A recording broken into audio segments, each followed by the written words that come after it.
నారా చంద్రబాబు నాయుడు అనే నేను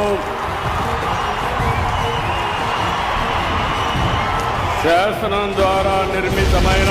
భారత రాజ్యాంగం పట్ల నిజమైన విశ్వాసం, విధేయత చూపుతానని,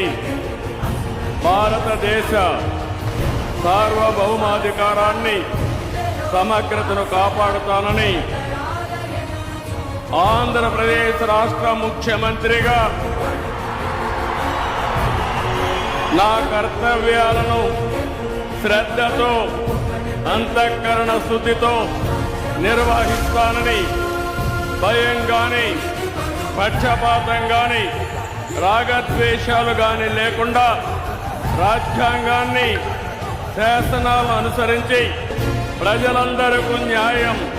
చేకూరుస్తానని దైవ సాక్షిగా